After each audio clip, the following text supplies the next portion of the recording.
की पीठ थपथपा दी और साइड में अगर आप ध्यान से देखेंगे तो खड़े नजर आ रहे हैं एर्दोगन, तुर्की के राष्ट्रपति, जो तिरछी नजर से देखते हैं मोदी और लूला डी सिल्वा को। लेकिन जब उन्हें लगता है कि पीएम मोदी ने उन्हें इग्नोर कर दिया तो वो दूसरी तरफ जानबूझकर उंगली दिखाते हैं और निकल जाते हैं।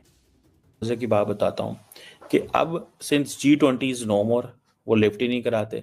Global south and solidarity India का एजेंडा, अमेरिकन इसको परसू ही नहीं करना चाहते।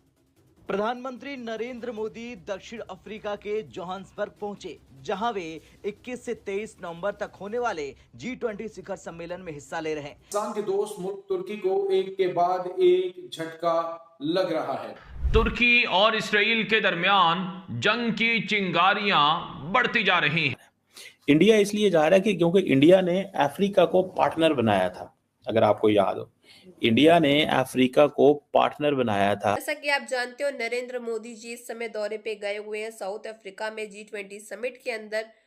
और समिट के अंदर से काफी ज्यादा वीडियोस, फोटोज सामने निकल के आ रही हैं, जिसमें साफ तौर पे दिखाई दे रहा है कि कैसे नरेंद्र मोदी जी सबसे मुलाकात कर रहे हैं, सबसे गले मिल रहे हैं, सबसे हैंडशेक कर रहे हैं, सब कुछ कर रहे हैं, अच्छे से बात कर रहे हैं। लेकिन वहीं सामने देखा जा रहा है वीडियो के अंदर कि कैसे सब राष्ट्रपति से उन्होंने गले मिला, लेकिन वहीं सामने जो है टर्की के राष्ट्रपति एर्डोगन जो है वो खड़े हुए थे और उन्होंने ना उनसे गले मिला ना कुछ किया। ऑब्वियसली टर्की के राष्ट्रपति के काम भी ऐसे हैं। अब तो नाम भी सामने आया है कि दिल्ली बॉम्ब ब्लास्ट के मास्टरमाइंड में जो है टर्की का कुछ कनेक्शन है, साथ में बांग्लादेश का भी सामने नाम आया था। और ये जो है पाकिस्तान को पूरे सपोर्ट करता है टर्की। इस वजह से शायद नरेंद्र मोदी जी ने इनके राष्ट्रपति से मुलाकात नहीं की, को गले ना मिले, ना हैंडशेक किया, तो ये भी बड़े ताव से उनके सामने निकल। उन्हें लगता है कि पीएम मोदी ने उन्हें इग्नोर कर दिया तो वो दूसरी तरफ जानबूझकर उंगली दिखाते हैं और निकल जाते हैं। ले इतना ही नहीं, इस वीडियो में जरा और आगे चलेंगे तो साउथ कोरिया के प्रेसिडेंट भी पीएम मोदी के पास आते हैं और गले लगाने लगते हैं। इस दौरान पीएम मोदी ने उनसे हाथ मिलाए, लेकिन उनके साथ यानी कि south Korea.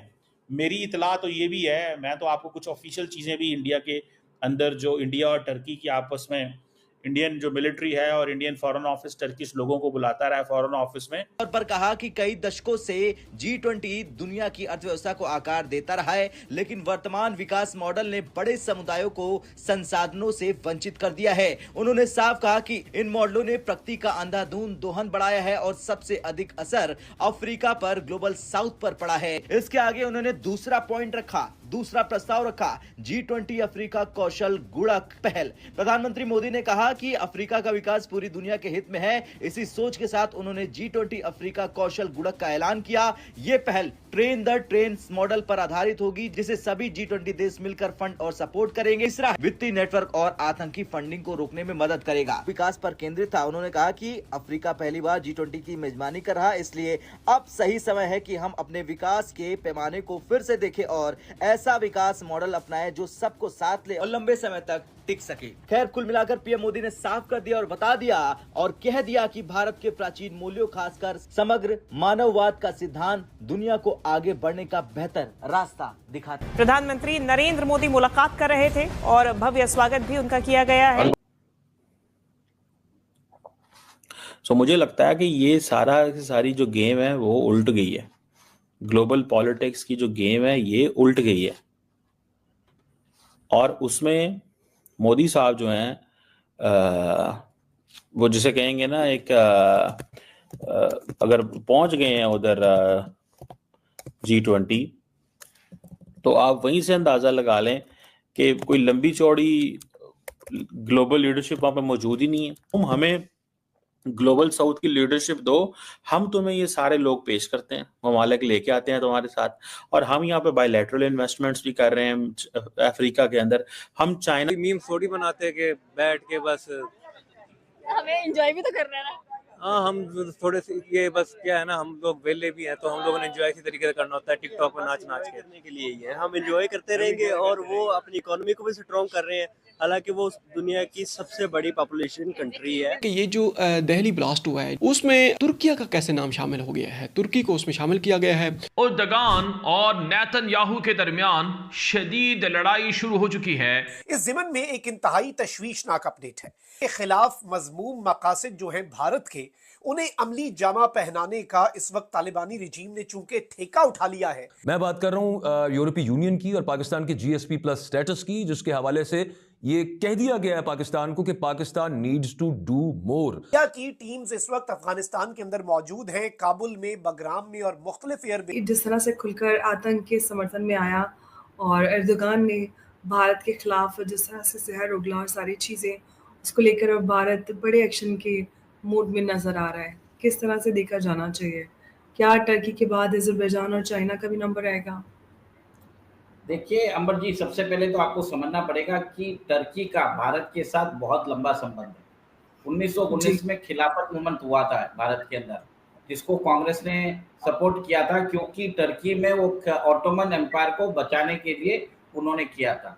Time and over उन्होंने पाकिस्तान की तरफ से पाकिस्तान को सपोर्ट किया है और हमें एक तरह से अपोज किया है। अब देखिए कि अब जो वॉर हुआ था ऑपरेशन सिंदूर में, उसमें टर्की की भूमिका क्या थी? 6 से 7 प्लेन भर के आए थे C-30, उसके अंदर पूरा ड्रोन सिस्टम था। टर्की ने अपने ऑपरेटर्स भी भेजे थे, क्योंकि पाकिस्तान लोगों को मालूम नहीं था ऑपरेट करने के लिए। आपको याद है कि थोड़े दिन पहले 8 या 9 तारीख को 300 से चेक किया उनके हैंडल्स ने, जो पाकिस्तान ने जो वॉमिटिंग किया उसी को पकड़ के एम्प्लीफाई कर दिया। तो इसके खिलाफ, भारत के खिलाफ इंफॉर्मेशन वॉरफेयर भी किया, भारत के अगेंस्ट ड्रोन्स और वेपन्स भी दिए। उन्होंने अपना एक वॉरशिप भी भेजा कराची बेस पे, आपने वो भी देखा होगा। ओपनली उनको बोला कि हम पाकिस्तान के साथ खड़े हैं। इतना तो सपोर्ट चीन ने भी नहीं किया। चीन ने मतलब उनको एक तरह से सिर्फ वेपन सिस्टम्स दिए थे, उनको अपना जो आज जो है वो तुर्की के बहरी जहाज पर हमला हो गया है, और इतना खौफनाक हमला नाज़रीन की हर तरफ तबाही मची है। इसकी ताज़ा तरीन अपडेट आपके साथ हम शेयर करेंगे कि कहाँ पे ये हमला हुआ, किसकी जानिब से ये अटैक किया गया और कितना नुकसान हुआ है, ये तमाम तर डिटेल्स। नाज़रीन, इस वक्त सूरत हाल बड़ी अजीबो गरीब है। पूरी दुनिया के अंदर इस वक्त जंगी माहौल बने हुए हैं। अगर आप ज़रा गौर करें तो जितना भी माहौल इस वक्त जंग का 2025 के अंदर तहकीकात अभी चल रही हैं, क्योंकि ये अज़रबैजान से वापसी पे जो है वो हादसे का शिकार हुआ।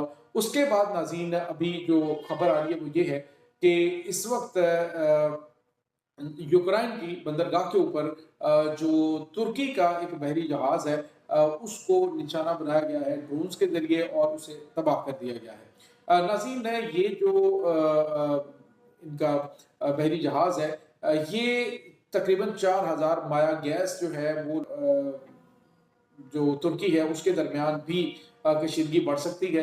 हालांकि दोनों ममालिक के ताल्लुकात बेहतर हैं, लेकिन फिर भी चीज़ें जो हैं वो नाज़रीन दोबारा से कशीदगी की जानिब जा सकती है। उर्दगान और नेतन्याहू के दरमियान शदीद लड़ाई शुरू हो चुकी है।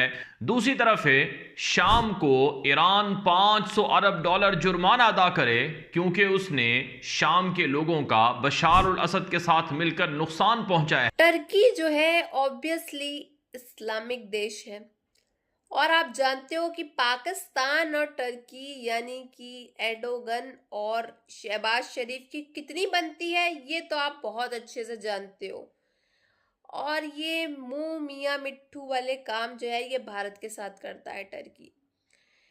हम लोग को तो लगा था कि एर्दोगन जो है वो सुधर गया है, लेकिन कुत्ते की पूंछ कभी सीधी नहीं होती, ये कहावत जो है एक तो ये पाकिस्तान के लिए और दूसरा ये एर्दोगन के लिए, या फिर आप कह लो कई ऐसे इस्लामिक देश हैं, मुल्क हैं, उनके लिए ये कहा जाती है ये कहावत, क्योंकि कुत्ते की पूंछ कभी सीधी नहीं हो सकती। ठीक इन लोग का वही हाल है। ये पाकिस्तान को अंदर ही अंदर मदद कर रहा है। पाकिस्तान को फाइटर जेट्स तो ये देता ही है, काफ़ी ज़्यादा ये मदद भी कर रहा है। और इतना ही नहीं, अब तो सामने निकल के न्यूज़ ये भी आई थी कि दिल्ली बॉम्ब ब्लास्ट के मास्टरमाइंड्स जो हैं वो कई टर्की के अंदर भी हैं। खुलासा ये हुआ है बहुत बड़ा, और ऐसे ही नहीं कहा जा रहा है, ये पूरा भारत की एजेंसियों के द्वारा आइडेंटिफाई करने के बाद, सारी इन्वेस्टिगेशन करने के बाद ही पता चला है। ये बात जो है, ये जो न्यूज़ है, ये पूरी 100% सही है। और अब G20 समिट के अंदर जब सब राष्ट्रपति से नरेंद्र मोदी जी मिल रहे थे, हैंडशेक कर रहे थे, बातचीत कर रहे थे, वहीं एर्डोगन को साइडलाइन किया गया है। ना उनसे बात की गई, ना उनसे हैंडशेक किया गया, ना उनसे हग किया गया। यानी कि इससे साफ तौर पे दिखाई दे रहा है कि नरेंद्र मोदी जी जो हैं वो टर्की के साथ ताल्लुकात अब नहीं बढ़ाना चाहते हैं। और इसलिए टर्की ने ऐसे काम भी किया है, ये अलग ही इनका सिस्टम है। ये कभी भारत के साथ देते हैं, कभी पाकिस्तान का साथ देते हैं, लेकिन दिखावे के लिए भारत का साथ देते हैं। अंदर ही अंदर इनका पाकिस्तान के साथ अपना प्लान जो है वो चल रहा होता है। बहरहाल आप सबकी क्या राय है, कमेंट बॉक्स में ज़रूर बताइएगा।